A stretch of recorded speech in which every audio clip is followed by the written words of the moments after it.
Alright folks, so this video is kind of a continuation of the last couple of videos that I did.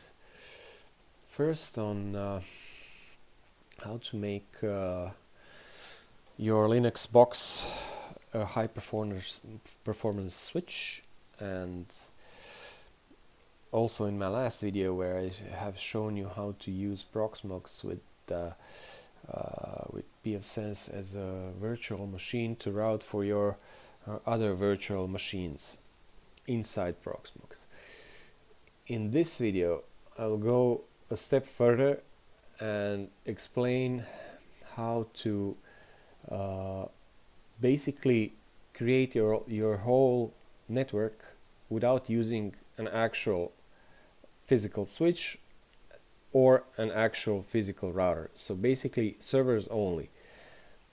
And yeah, I'm not saying that you shouldn't buy a network switch. I'm just saying that it can be done. And in some cases, as I have explained earlier in earlier videos, it can be very cost effective and extremely high performance. And yeah, it won't tax your system at all. So yeah, it might be worth looking into if you don't have too big of an operation. If you have just a few servers, yeah, running that in this kind of configuration makes a lot of sense. So this is the topology. The difference here between my last video and this one is basically this here, this side over there. What I've done is I've added another interface, which is basically another network, to the virtual pfSense box, and I've connected a virtual machine to that network, and I've also connected an actual physical server to that network as well. So basically what we have achieved is that we can protect with this we have only one pfSense virtual machine, but we can protect both of our actual physical servers with it, as well as the virtual machines that are running on it. So yeah, I'm gonna show you how to do it in this video. So let me try and explain a bit. This diagram might not be too intuitive, so let me just go through it just a bit so that you actually have an idea what's going on here. So this, like an ellipse, would represent an actual physical Proxmox server. Everything inside is basically a virtualized infrastructure, so a virtual server 1 or virtual server 2. This is actually a desktop, running desktop, Ubuntu desktop, a virtual switch, and 2 more virtual switches, and a virtual firewall. So yeah, and it's all running on Proxmox. The only other thing besides the Proxmox server itself is I just have one more physical server connected to it. It's just as a proof of concept that it can be done, and yeah, maybe it will give you some ideas. Maybe you can do something like this in your own network. As I have shown before in my previous videos, the performance of these setups is extremely good. So with modern hardware, you can achieve like really impressive speeds with it that are on par with physical hardware. And if you're running actual server hardware, you're getting extreme reliability that server hardware brings to the table, as well as yeah, simplicity and low actual. You don't need a lot of machines. You only need one machine that will run all of this. Yeah. There, of course, it can be done in so many other different ways, but I'm gonna try and not be too I'm gonna try and make this as simple as possible. It seems really complicated, but it's really not. So yeah, try and stay with me. Okay, so here in this video, in this window, we have the console of the actual Proxmox server. So like in previous videos, I'm just gonna go through the physical interfaces and what's what. So right here in P66 S0F1 in P66, that's this one, that's this interface. It's up and it's a part of VMBR1 bridge on Proxmox. This interface here in P65, that's this one. That's another interface. This one is actually a 40 gigabit interface and this is a 10 gigabit interface. Actual physical 40 and 10 gigabit. So yeah, D1, yeah, it's up, yeah, and it's a part of VMBR1. So those are the two interfaces that we are interested in. Basically, the other interfaces are, I mean, there are other interfaces here like Eno 1, Eno 2, and other ports of those two interfaces, but they're not up and they're not being used right now. Actually, Eno 1 is up, but I'm not using it at all, and it doesn't even have an IP address right now. So yeah, let me bring up these two machines and let me show you, and also the pfSense box, and I'm gonna show you how they are configured. Actually, let's go, and I'm just gonna cat the etc network interfaces. Yeah, so as I mentioned in previous videos, the physical interfaces are being brought up manually by the bridge interfaces. That's how Proxmox likes to work. And yeah, basically what it means is these are separate physical interfaces, and the bridges are switches. Yeah, so that's basically the point of it. And you can create as many switches as you like in Proxmox and assign physical interfaces to them as you prefer. So in this case we have two physical switches, virtual virtual switches, and VMBR0 has three interfaces assigned to it, and VMBR1 has only one interface assigned to it. That's this one. Yeah. So in P66, this interface, this interface, that's this interface. So basically, that's why I drew these two like physical switches. They're not physical, but they actually act as switches. So that's kind of the point. And you connect devices to it just like you would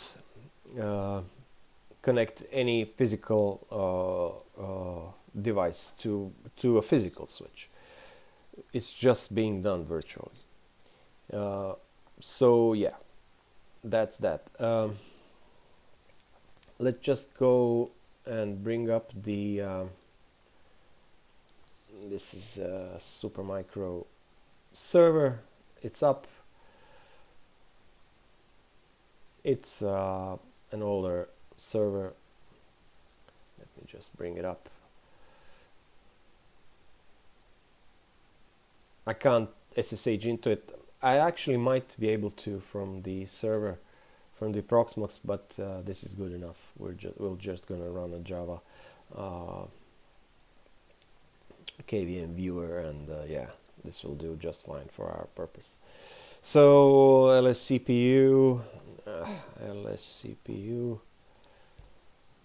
it has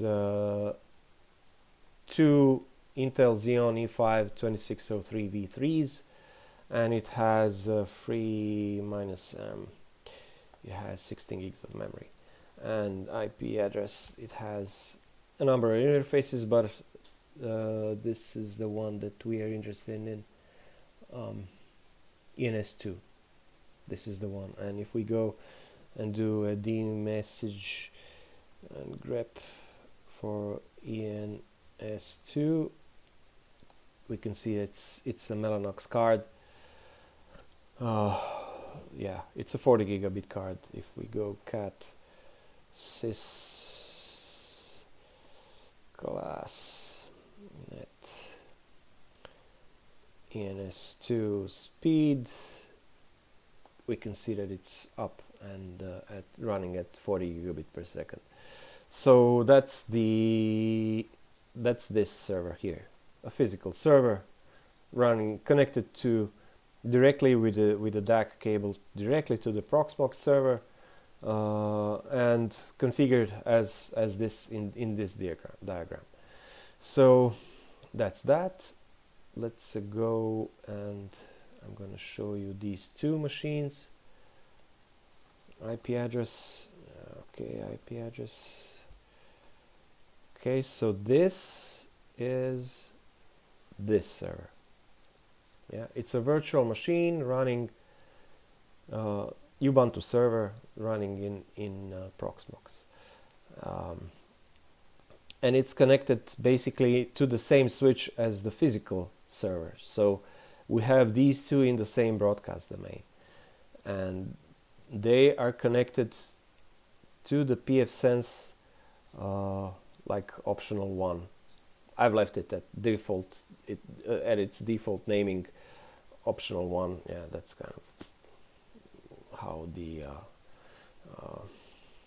how pfSense actually names their interfaces by default. Okay, so that's that.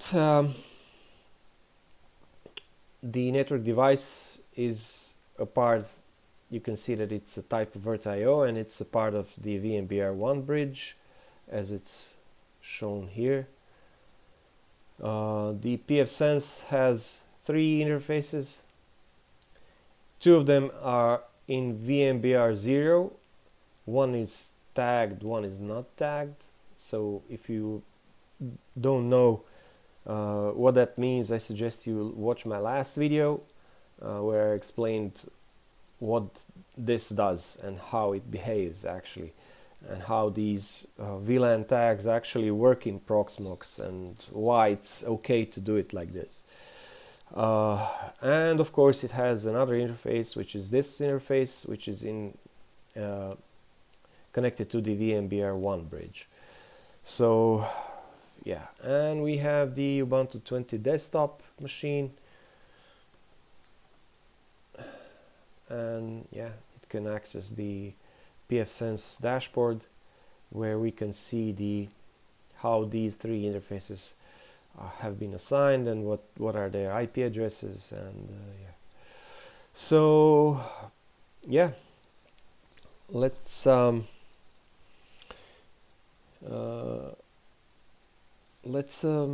some testing.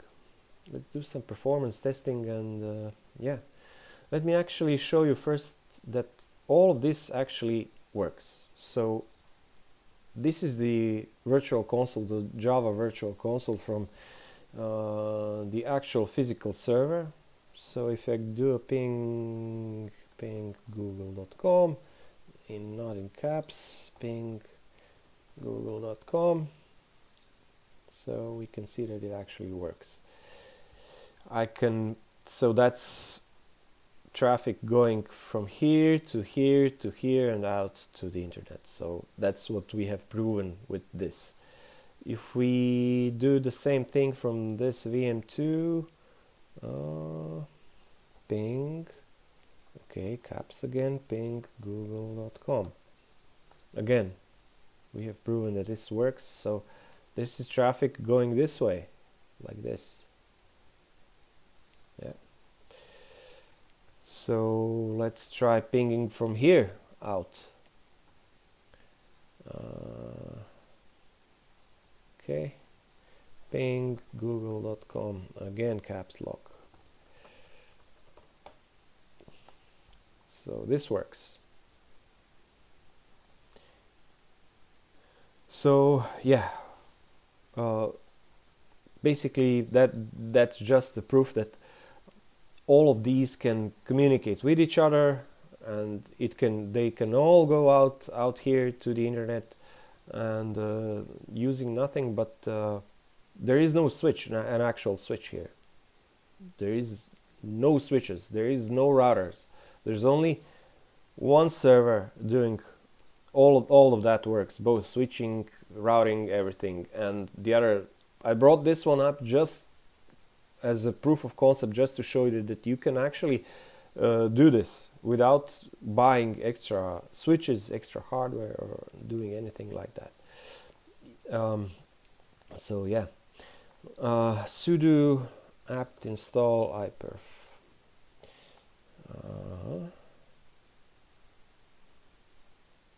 No package iperf.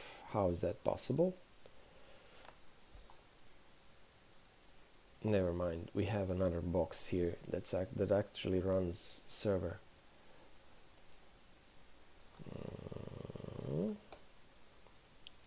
Again,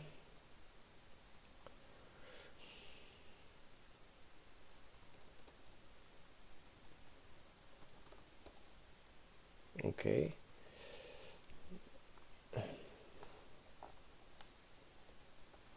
No screen. Okay, so we have iperf in, yes, we do. So this is just another machine that's connected here. The same thing as this one. Apparently, for some reason, iperf as a package is not available in desktop version of Ubuntu. I find that that's really odd, but whatever. So yeah, so we can run, let's start by running iperf on this machine here. This will be our server, and we'll try testing performance this way from the virtual machine and from the server. So iperf -s, that's the, again, iperf -s. Okay, so it's listening. And we have another one. Yeah, these two, I think.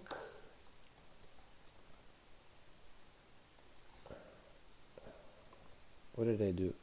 No. 6131, 6133. Okay, that's not correct. That's not what I want. I want this one to be a part of VMBR0. So if you're wondering what just happened, this machine was connected here to this switch, and all I did was reconfigured in Proxmox that it's actually configured to this switch here. So yeah, and we can do sudo dh dh client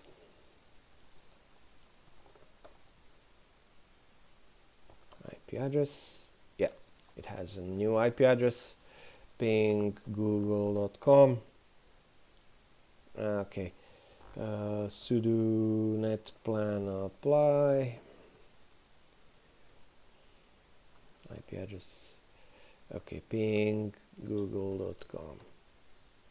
It should work now. Yeah, it does work. Here we go. So iperf is running. The IP address is 4129. So iperf -c, that's in client mode. 172.18.40 130. What was it?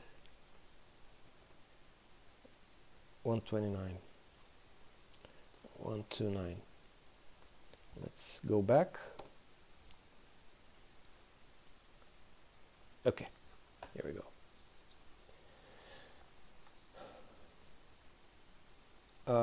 Haven't specified -i1, so we have to wait 10 seconds, but we got 5 gigabits per second. Let's do it again. dash AI dash I1. So now we are getting reports back every second. So as you can see, we're getting 4 gigabits per second, 4.5 gigabits per second. So all this is virtualized. This is a virtual machine, this is a virtual machine, and the pfSense is also virtualized. So traffic going this way, nothing is physical except the actual server running it, of course. So all of this is virtualized. So let's try doing the same thing with the actual physical machine. iperf -c 172.18.40.129-I1. Okay. Again, 4.5 gigabits per second. That's this. We're testing this speed. Make note that this is all being routed through pfSense. So pfSense is actually, I've shown you in the last video, I haven't changed it. The hardware is very, very low power. Only 2 gigabytes of memory and only 2 cores. That's capable of doing almost 5 gigabits per second routing. So yeah, there you go, folks. If you have questions, this is I don't want to make this video too long, but yeah, I would like people to actually start using these features, and yeah, if you have questions, if you want to know more, post those in the comments, and I'll be very, very happy to help you and to explain why, how, and everything else. So yeah, please share, like, subscribe. Again, shout out to my man Digital Spaceport. He's the one who put me out to making these videos and spreading the knowledge. Yeah, see you in the next one.